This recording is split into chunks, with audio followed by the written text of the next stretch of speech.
Talk about a bad day. Imagine what disgraced Governor Andrew Cuomo is doing right now. Is he alone at home, slumped over a scotch?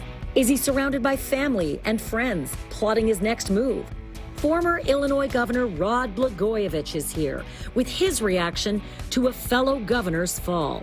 And they escaped the NXIVM sex cult before many of its leaders were jailed. Two former top members tonight with exclusive reaction to the latest celebrity leader locked up. Tonight on Banfield.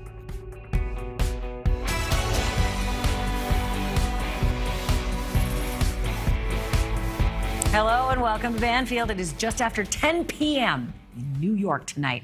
And Governor Andrew Cuomo might just be the loneliest guy in the state. He may very well be surrounded by friends and family at the governor's mansion in Albany. But make no mistake, Andrew Cuomo is a man on an island, having just gone through the gauntlet of what could be the worst day of his life. Resigning in disgrace and leaving office in 2 weeks, it is hard not to picture Andrew Cuomo tonight, tie loosened, slumped over a scotch, trying to figure out what the hell just happened. But it's also hard not to think that he might just be strategizing for what comes next. Something bigger, something bolder, something like maybe a comeback. Whatever it is he's doing and wherever he is doing it right now, there are very few of us who could imagine what he's going through. But Rod Blagojevich just might. The former governor of Illinois did not resign from office, but instead was arrested in 2008 on corruption charges. He was impeached in 2009 and was sentenced to 14 years in prison in 2015. 5 of the 18 counts against him were thrown out. And in 2020, he was freed from prison when President Trump commuted his sentence. And we're lucky enough to have Rod Blagojevich with us tonight. Thank you for coming in. Thank you. I'm lucky enough to be back. Well, does it hurt when I read an intro like that and I say those things? Because this is what I'm thinking Andrew Cuomo is spinning right now. My God, what's my legacy? Of course it does. It stings, largely because it's not true. The so-called sale of the Senate seat, which is what I'm known for, was reversed by the appellate court 7 years after I was arrested. It was a big lie. It was never a crime. And yet that was the centerpiece of the case. And I'm still trying to get the truth out and explain to people that never happened, or the other things. Having said all of that, I am blessed and fortunate. A Republican president reached in to rescue me, a Democrat governor, restore my freedom and reunite me with my family, my wife, my 2 daughters. And I'm very blessed and fortunate. It's a long road back. You know, it's a long road back. Do you think this is something that Governor Cuomo is thinking right now, or is he even there yet? Where is he right now in this moment, just, you know, a few hours after that speech? Well, he's probably personally devastated. He's probably, as you say, surrounded by his family, his wife. Not his wife. Evidently, he's not married anymore, but he does have 3 daughters.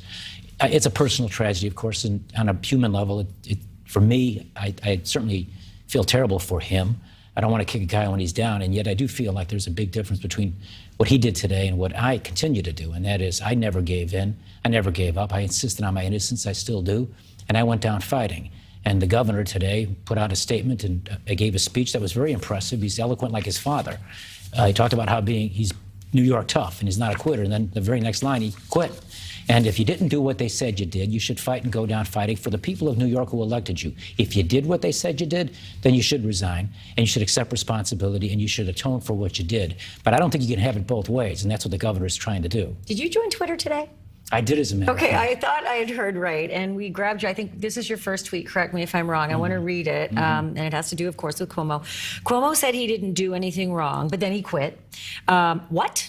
New Yorkers are tough, but quitting when you say you didn't do anything wrong isn't New York tough. Typical politician. Long on tough talk, but short on testicular virility. Well, way to come onto Twitter with a bang. Well, look, I think... Again, if he did those things, and it sure does appear that he may have, then I think he has to accept responsibility. Then he should have quit. But he's insisting he didn't do it. And again, I feel like, you know, you talk tough, but you're not doing the walk. And you should stand up to the accusations and fight back. And even if you go down fighting, that's where you get your comeback. Winston Churchill said, nations that go down fighting come back. But those nations that surrender shamelessly never do.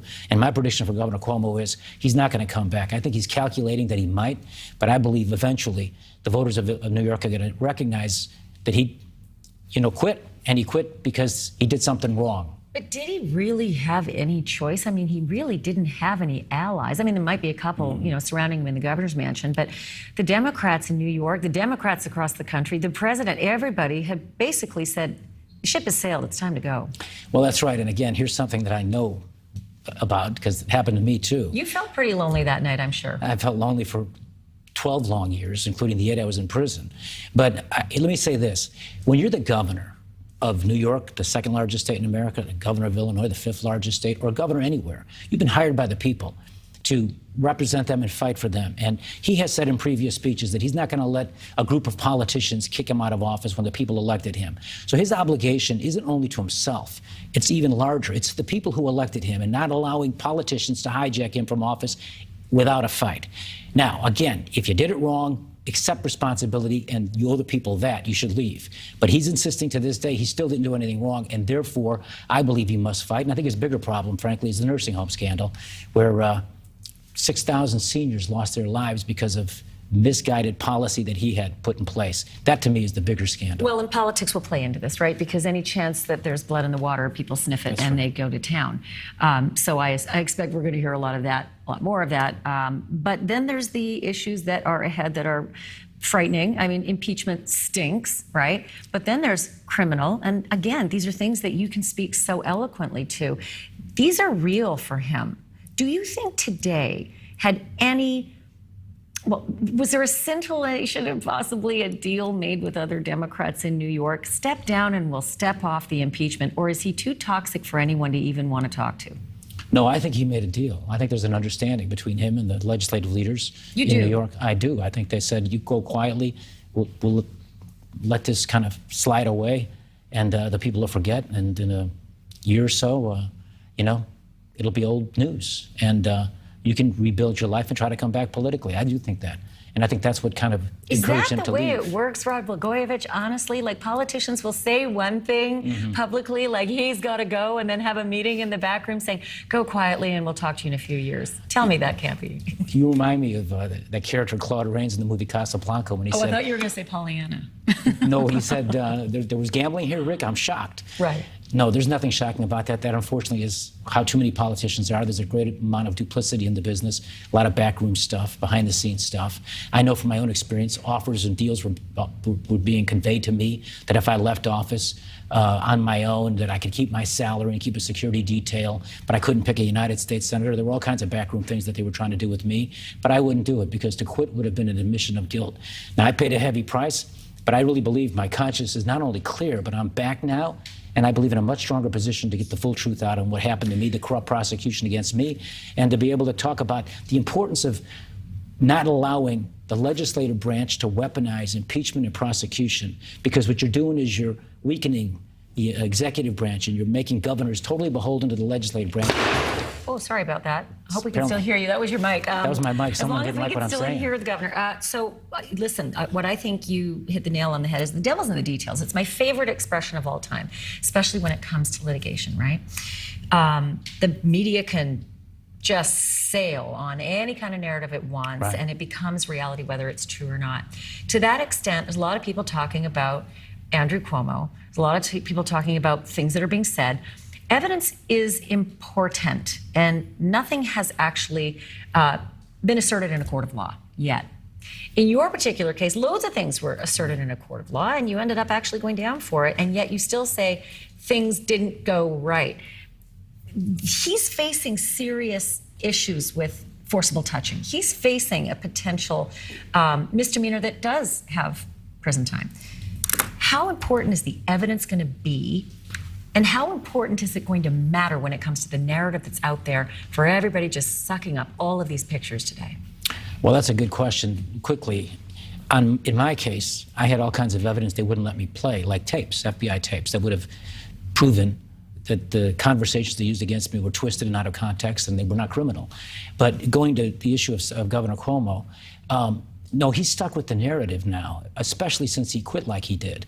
He's always going to be remembered as a guy who was harassing women sexually. Even though he might deny it, his actions tell us he did it. He's in sort of like another Hall of Fame in New York. They have the Baseball Hall of Fame in Cooperstown. They ought to have a Hall of Shame for New York politicians who sexually harass women. He's there with Anthony Weiner. He's there with Spitzer, the other governor. With all due respect to President Clinton, another New Yorker. He's there with him, and now Cuomo's in that group. So I think notwithstanding his protestations, his actions tell most people, I think, that he did it. And I think the better, more honest approach would have been to accept that responsibility, then resign, apologize, and do good works to try to atone for those mistakes. Well, listen, and those wrongs. President Trump has sort of changed the whole metric on whether you should ever apologize, right? He's just said if you don't, you'll just keep winning, and he sort of did. But does that work for everybody? Well, I think some people would say it didn't work for me, and because I still won't apologize, and I did 8 years in prison. But I wear that as a badge of honor because I didn't give in. I paid a heavy price, but I feel like I'm stronger and better as a result of it, and I can look my children in the face, and my wife, and the people, that I didn't do anything wrong. And there's a higher issue involved, and that is, the political process and the way the media runs with these narratives, as you say. Again, on the Cuomo stuff, the sexual harassment is bad, but the nursing home stuff, that is a real scandal. That's where you have 6,000 senior citizens who lost their lives because of a policy he directly implemented on the 25th of March, 2020, while he was busy being a celebrity and getting a $5 million book contract. If you're asking me what he needs to atone for, mostly it's that. But he doesn't have criminal exposure there. Not yet. Do you think there's possibility? Well, I mean, I see how creative some of these prosecutors can be when it comes to that sort of thing. So, yeah, I can see where they can make a case for criminal negligence. Having said that, I sure hope that's not the case. I don't want to see anything like that happen to him. I don't want to see a guy who was the governor of a big state have to end up doing what I had to do, going to prison. I don't believe he's ever going to go to prison. I don't think he should. I don't think he should even be. I don't know about being charged. That's another issue. Maybe misdemeanor for what he's allegedly been accused of. But I hope he doesn't go through that. But I also have to say, if I was a voter in New York and he came back and wanted to run for office, I'd vote for the other candidate. So let me play something really quickly. This is the president talking about Andrew Cuomo today. I think it's important, and I'll tell you why in a moment, but have a listen to President Biden. Andrew Cuomo, his resignation, what impact, as the head of the party, what impact does his resignation have on the Democratic Party? I think the impact is all on Andrew Cuomo and his decision to make that judgment, and I respect his decision. So one of the things I thought was odd in this speech that Governor Cuomo gave today, and he's still governor for another 2 weeks, is that he said this was a generational thing. It's hard to sort of suggest that a generational thing is hugging with your crotch next to someone. I don't think that's generational. Joe Biden, snuggles in and gives the generational older guy hug, but I don't think these kinds of things are generational. Is that going to be so offensive that it'll do more harm than good? I think so. It's not generational to reach in under a woman's blouse and cup her breasts, which is the allegation that was made. It's never generational to touch the backside of a young staffer who works for you, a woman, without her consent. He allegedly did that. Well, George Bush did that too and didn't seem to think it was. I mean, there was a day when I think a lot of men didn't think that was wrong. They sure as hell should after the last 5 years of Me Too, and a guy like Andrew Cuomo should have been listening to the news. I mean, I've been saying it for 30 years, but loudly for the last 5. I just can't understand how he couldn't have heard all of this, how he didn't hear about Weinstein, how he didn't hear about Matt Lauer, how he didn't hear about all these things. Don't you think it's just kind of unbelievable? Yes, of course, but hypocrisy is it's a talent and a skill that politicians have, and they're actually proud of it. So the fact that they criticize others for actions they do, that's just routine business for them. Look, we had President Clinton in the 1990s, and I think the most damaging thing about the Clinton presidency, and it was a good presidency and when you look at the economy and things like that, and I was there as a congressman voting not to impeach him for what he did. But what he did was very bad. A lot worse than what they're saying Cuomo did, and now Cuomo has to resign. It was a different era back then, and I think some of those guys from that generation, Al Franken being another one, felt emboldened by what President Clinton did and actually almost want to mimic him a little bit. And I think that's really bad, and so I think this is a helpful thing that's happening today. I'm always real careful to not call that the Clinton-Lewinsky affair. This wasn't Lewinsky's affair. This was what Clinton did to Lewinsky, let's be clear. Rod Bulgovich, good to see you. Thanks for coming in. Appreciate it. And boy, do you ever have insight. So you were one of the first people I thought of today. Thank you. Appreciate Thank you, it. Ashley. Appreciate your candor, too. Thank you. All right, so coming up after the break, we've assembled an all-star panel to dig into Governor Cuomo's resignation, sudden resignation, I guess, including a longtime friend of the Cuomo family.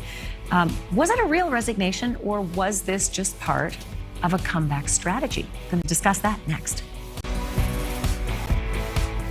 Welcome back to our special coverage of the Governor Cuomo resignation. Woo, what a day, right? We've assembled quite the panel to discuss this surprise announcement and all of the possible fallout from it. I'm joined by Lanny Davis, a longtime friend of the Cuomo family and former special counsel to President Clinton. Mark McKinnon is a former advisor to George W. Bush and John McCain, and you'll know him as co-host of Showtime's The Circus, one of the best shows on television, and attorney and legal expert Elizabeth Fagan. She's a founding partner of the firm Fagan Scott and the co-lead counsel for the class action suit against Harvey Weinstein. Thank you to all three of you for being here. Lanny, I'm going to begin with you because you've known the governor and his family a long time. You are close friends. I know you don't like the things you've been hearing, but this has got to be a really hard tightrope for you to walk. Well, I knew Dad, Mario Cuomo, when both Andrew and Chris were small, and I was handing out leaflets for then Governor Cuomo, Andrew being the second governor in the family.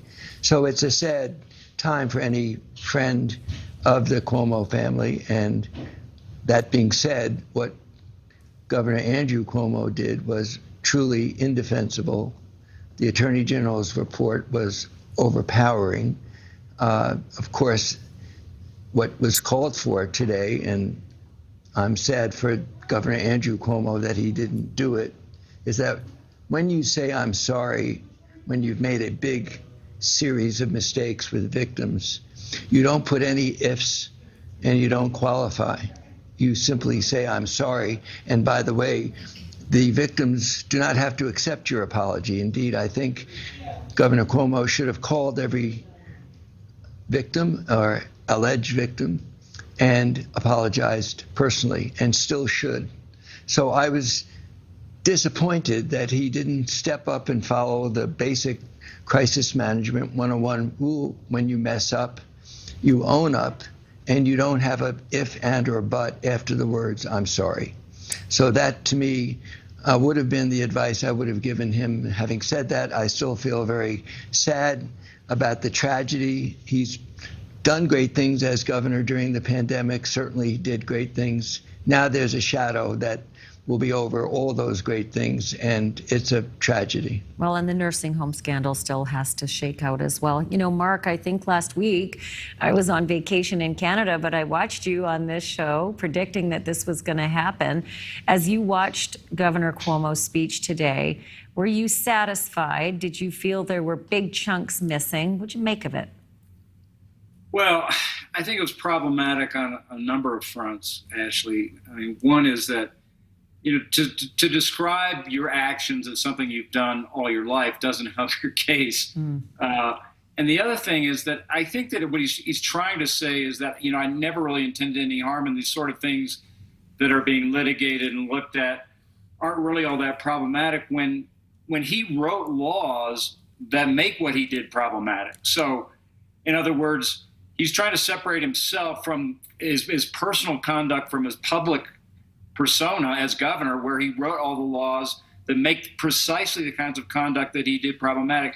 And I'll say to Lanny's point, I wish he had reached out to Lanny. I mean, Lanny's a wise counselor, and part of his problem is that Governor Cuomo kept his friends far and kept his enemies far and his friends even further. And at the end of the day, he didn't have any allies, actually, and that's why I said the other day on your show that's why I think it was going to fall apart, because there was nobody there to defend him. He had no allies, and that ultimately meant he was going to get impeached. Well, and when Melissa DeRosa stepped down this week as well, that was pretty catastrophic for him, because some of those who are not too fond of her called her the enabler, the enforcer, the person who for years allowed, you know, his behavior to continue. So without her, he truly was missing a lot of allies.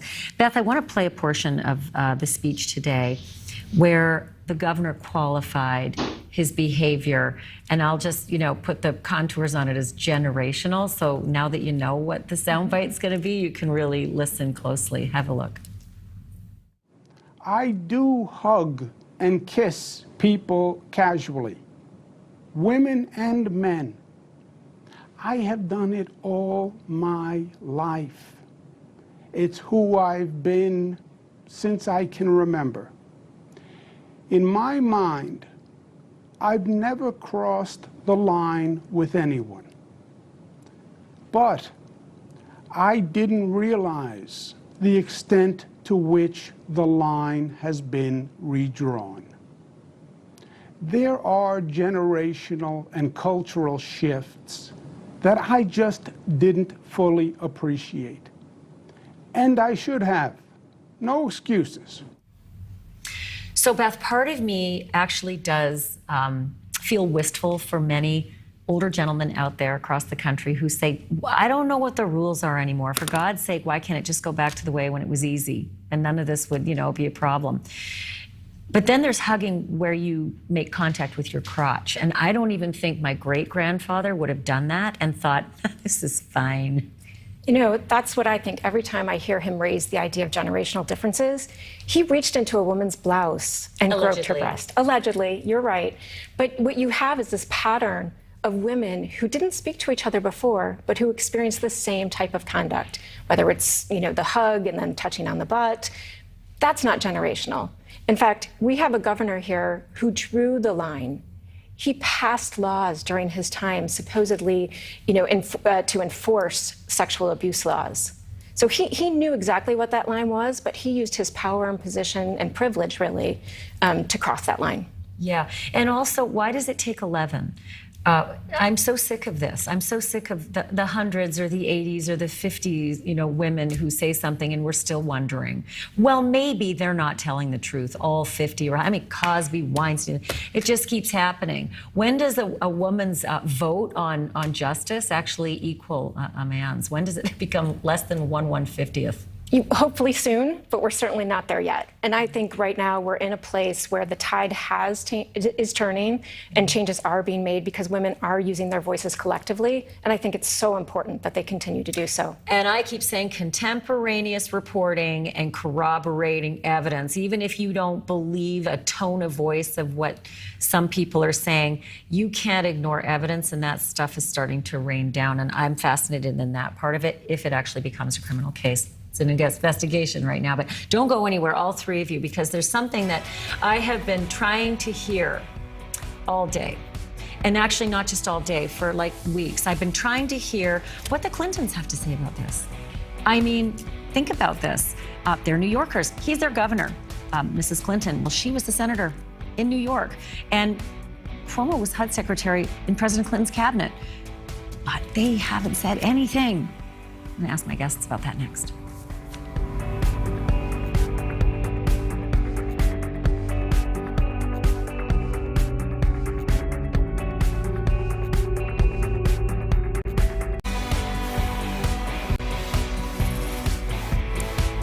Welcome back to our special coverage of the Governor Cuomo resignation. Still with me, Lanny Davis, longtime friend of the Cuomo family and former special counsel to President Clinton.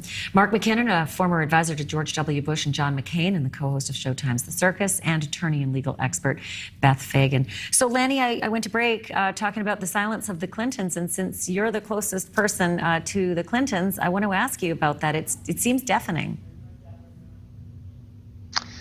Well, I told your producer I would comment about Governor Cuomo, but I've done my work for both the Clintons through the years because of long-time friendship with the two of them, so I'm not going to go beyond that tonight, Ashley, and happy to talk about Governor Cuomo. That's what I was invited on to talk about, but I'm not going to talk about the Clintons. No, I think that's fair. I understand it. It's honorable as well. Mark, I'll take a crack at it with you then, because Sure. you're open season. I think a lot of people are wondering when they're going to weigh in and what they might say. It's certainly awkward for, I think, President Clinton. Well, first of all, Lanny, I appreciate your discretion. Since I don't have a relationship, I don't have to have. But actually, I'll just refer to what you mentioned before, which is that the conduct of Andrew Cuomo that we now know from the investigation doesn't really even rise to the level of what President Clinton did to Monica Lewinsky. So, I mean, the good news take out of all this, if there is any, really, is to say the laws have finally caught up with where they need to be. And this kind of behavior, we've known about it for a long time. It's gone on with presidents, with governors, and it's been tolerated. And now the laws have finally caught up. And ironically, as we mentioned here on your program, Andrew Cuomo is the one that drew the line. He's the one that changed the line. He's the one that raised the bar, and then he didn't meet his own expectations of the bar that he himself set. So, listen, I mean, but again, I think in talking about President Clinton, we know that behavior was not excusable, but it was, at the time, it was accepted. It wouldn't have been accepted now. He would not have made it through his presidency had that occurred now, just as Andrew Cuomo was not able to get through his governorship. Yeah, it's one thing, to weigh in and say something. It's another to be facing what Andrew Cuomo may be facing, and that's criminal charges. I mean, there's a criminal investigation into that. And Beth Fagan, in any office, a lot of this stuff goes on, right? And prosecutors can't just go prosecuting every lech out there that does this stuff, or we just never get out of court. But in this particular case, don't they sometimes make an example of a big shot to say, enough with this kind of behavior. This is the way we prosecute everybody. We prosecute the big guy and warn everybody else. I think so. And I think it's changing, right? We saw with Harvey Weinstein, who really was at the top of the entertainment industry, they finally decided to make an example of him. And this is a perfect opportunity to say, the laws apply to politicians too. You can't not use your office and the power and the privilege that comes with to abuse women.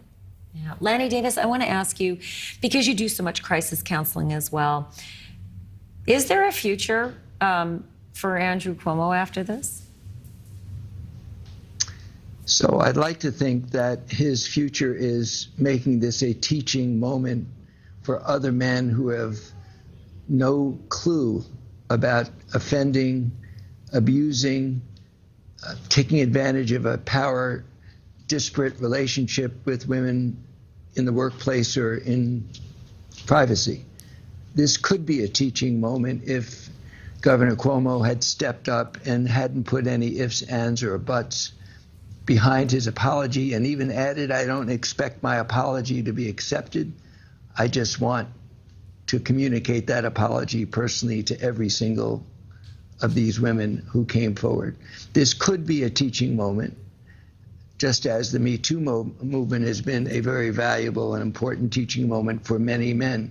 So maybe that's a future, a healing future for Andrew Cuomo, rather than attacking or defending, but teaching. And maybe that's a possibility. I hope so. For the family that I've known for so many years, I hope so.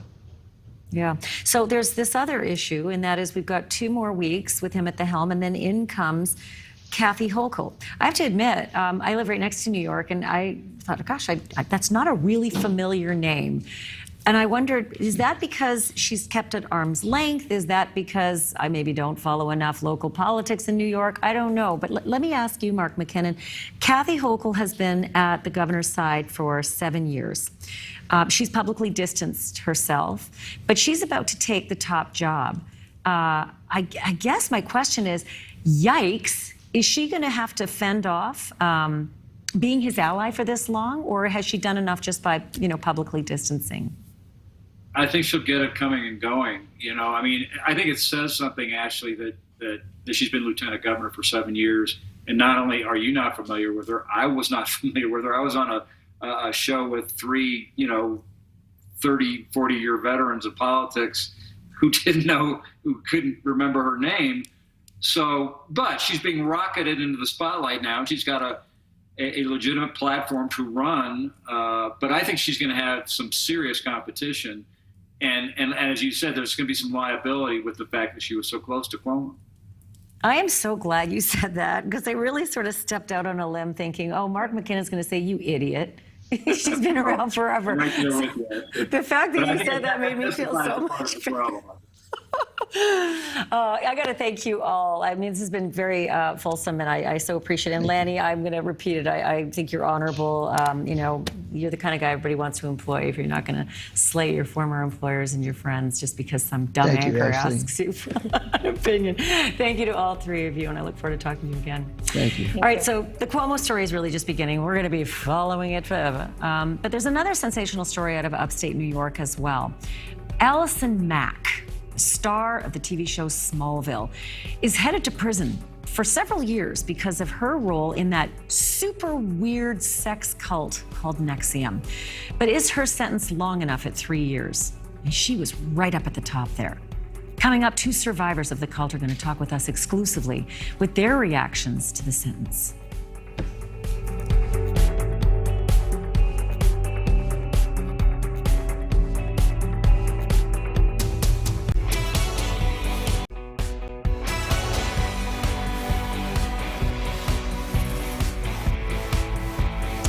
You know, it was by far one of the more bizarre stories that I've ever covered on cable news. A group of highly affluent, well-educated, and very motivated people, all swept up in a creepy sex cult based in upstate New York. There were TV stars, there were movie stars, there was even a billionairess in line for the Seagram's fortune.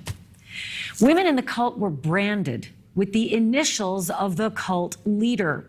A freakish, Svengali-like figure with a shell of a background and a lot of empty promises. The story swept across the country in HBO's docuseries, The Vow. You know, these are adult women, and this is their choice. Nobody joins a cult. They join a good thing. All of the accusations are not true. Everybody is a blend of good and bad. You're branding my wife. What a show. And if you watched it, you know what I mean when you can't wait for the sequel. But the dominoes in that cult began to fall when the members had just had enough. And they went to the police. And one by one, leaders of the NXIVM sex cult were dragged into court and hauled off to jail. The latest to be sentenced, a famous actress named Allison Mack, the star of the show Smallville, and a top lieutenant in the cult. She is fixing to spend the next 3 years behind bars for what she did, and that is probably small consolation to Sarah Edmondson and Anthony Nippy Ames, former leaders of the cult who escaped just in the nick of time. I'm happy to say they joined me tonight with reaction to this latest sentencing and the sentencing's still to come. Hi, Sarah and Nippy. It's good to see you again. Good to see you too.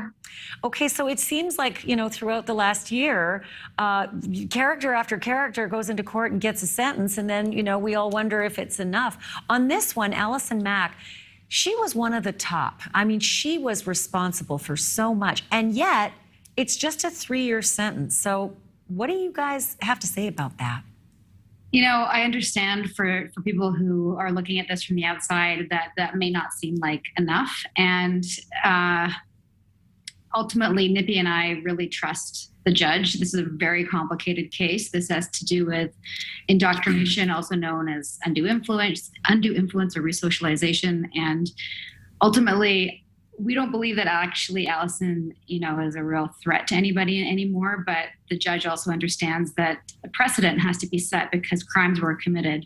And while she does appear to be awake and contrite and taking responsibility for her actions, she's no longer a follower of Keith, which is ultimately for us the most important thing. Then we trust his decision. We're not legal experts, but you know, I think he also saw her as a victim of him as well. So I think that played into his decision. Well, I think you guys know all too well what that means, right? Because you guys were recruiters. I mean, I think 2,000 members or so. Is that crazy, that number that I just read, that you might have been responsible for bringing in, you know, a couple thousand members? Directly and indirectly through us, it's a big number, and that's partly why we've done what we've done in terms of taking responsibility. So as long as people are awake and no longer aligned with Keith, which unfortunately was not what Claire Bronfman did, she wouldn't disavow him, which is why she got close to 8 years, which is, I think, also fair given her role in the company and doing many terrible things and committing worse crimes, perhaps, depending on your opinion I on also that? think the judge understands, this entire thing is the effect of really one person. And if Keith Raniere doesn't exist, a lot of these people aren't having these things go on in their lives, and we're not having this conversation. Yeah, So, and he's got 120 years, right, behind bars, Nippy. So it's, and look, there's an appellate process, et cetera, but he is cooling his heels. But weirdly, really weirdly, supporters go out and dance for him outside of the jail, and they proselytize for him still. Do you guys get it, why this is still going on after everything has been said and done, after all of the court action, after the 120-year sentence, after the jailing of that guy? This is what these women are doing, in support of him. Look, I don't like it, but I do understand it because I used to be in that same belief system. I never did that. I never danced in front of the prison, but I did believe that we were being misunderstood. So now they have doubled down on that. The world doesn't understand. This is their belief, not mine. Keith's genius, and they have to defend him. And to leave now would mean, in their mind, that they are weak and they don't have character. So they're just recommitting, proving how much they are willing to do for him, which is really to defend their own intelligence. To admit now that they were wrong would to say, oh, I really screwed up, which we've done. Yeah. And eventually they'll have to do, but they're not ready to do that. They're not strong enough yet, and that's hard. Yeah, and it's case by case. I think, people have their own reasons, and I try to be, as frustrating as it can be sometimes, sensitive to where they are and not persecute them and judge them. And hopefully that, after time, they'll wake up and go back to lives and have productive lives, hopefully. We want that for all of them. By the way, I mentioned women who are dancing out in front of the jail. There's men out there too. It's a mess. Oh, yeah. I didn't want to single anyone out. So I want to read something that Allison Mack wrote, because you do talk about contrition a lot as part of this process, and she wrote a pretty, solid apology letter. Here's part of it. I am sorry to those of you that I brought into NXIVM. I am sorry I ever exposed you to the nefarious and emotionally abusive schemes of a twisted man. I am sorry that I encouraged you to use your resources to participate in something that was ultimately so ugly. Aside from that letter, Sarah, she actually turned evidence, like she turned tape recordings over to the prosecutors. She was really instrumental, wasn't she? Despite what she had done in the cult, she was instrumental in bringing Keith down, wasn't she?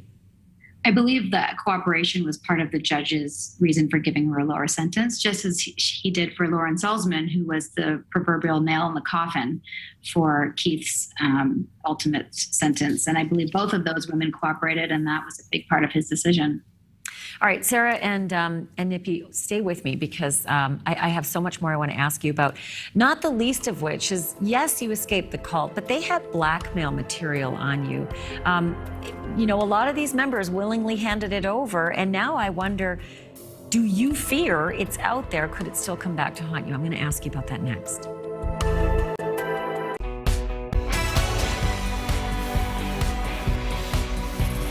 So Lauren wanted to invite me to something that's helped her more than anything else. She's like, this is exactly what you need to be strong. She didn't tell me anything else until I gave her collateral. Commitment has to be collateralized. Your word is your bond. No excuses. This thing happened underneath my nose. I trusted this whole thing. That was from HBO's The Vow, describing the NXIVM sex cult's idea of collateral, in which members had to supply their superiors with blackmail material, in many cases nude photos, compromising information. We're back now with Sarah Edmondson and Anthony Nippy Ames. Guys, do you ever worry that the collateral that you had to hand over may still be out there somewhere and come back to haunt you? Honestly, the worst has already happened to me. I'd be more worried if I was one of the other women who gave way more photos. For some reason, they let me off lightly in that regard. But there's definitely a treasure trove for somebody somewhere out there. I have no idea where it is. And that is a bit scary. I'd say more for them than for me. But I think for any member of NXIVM, they knew about our deepest, darkest secrets. All the intake forms had a lot of personal information from us. And that's, I'd like that to all be returned eventually. Yeah. For sure. Hey, Nippy, just in the last week or so, I might have my timing off, but $3.2 million in restitution was ordered for Keith Raniere to pay victims. And I'm wondering, do you guys get any of that? I don't. None? Who gets it? It's been sorted out. Mostly the women of DAS, and rightfully so. They were targeted, I think, in the most abusive way.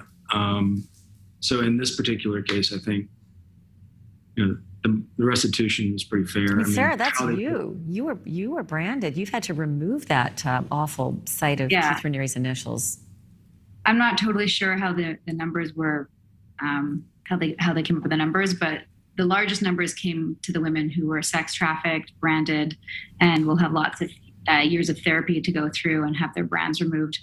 I'm really actually very happy for these women to be able to have the resources to get their lives back on track. And that's all I can say about that. It's a sort of weird, bittersweet thing that it's come to this. Yeah, we have our lives. So I don't, we got our children. Yeah, for me, money would be fine, great, but that's not really the motivation here. We're just trying to educate people. Yeah, 4 years ago, we thought we'd be in litigation for 5 to 10 years. So if you had told me this is where we're going to be in 4 years, I would have taken it. You know what? It's so funny you say that, because Seth Rogen, one of our producers, found a tweet from a year ago. Famous actor Seth Rogen. I want to read it for you. I don't know if you guys know about it, but yes, I do. It's something else. It says, "The Vow is wild to watch, and probably even more wild because I went to summer camp with Sarah Edmondson. I'm happy she got out of the cult." So I think when you say what you say, but that you're happy that you're where you are today, you're probably spot on.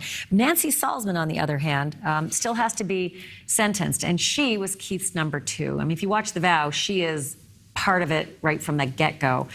What do you think she should face in terms of sentencing, guys? Want to handle that one? Go for it. I think we differ on this. The judge has, I think, gotten it pretty fair. I mean, it's a hard thing, justice. He's hitting the empathy aspect of it pretty well and the justice aspect of it pretty well.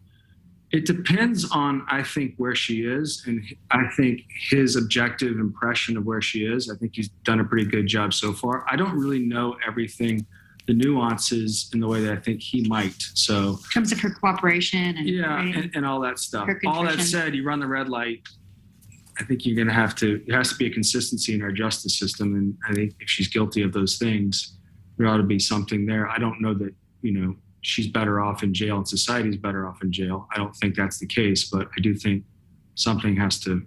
I think she needs to stop coaching people. She's coaching people still, and I think she needs to learn a new method before she does that. That's my personal That's opinion. A good point to end on. I want to remind everybody that you guys have an awesome podcast called A Little Bit Culty. Congratulations, you're about to launch season 2, and I can't wait for season 2 of The Vow as well. So Sarah and Anthony, thank you so much for sharing your stories and always weighing in, and the news will continue, so I will be calling you again, and we'll talk soon. All right. Well, after your phone call. Okay, you two be well. Thanks for being with us, and thanks everyone for watching tonight.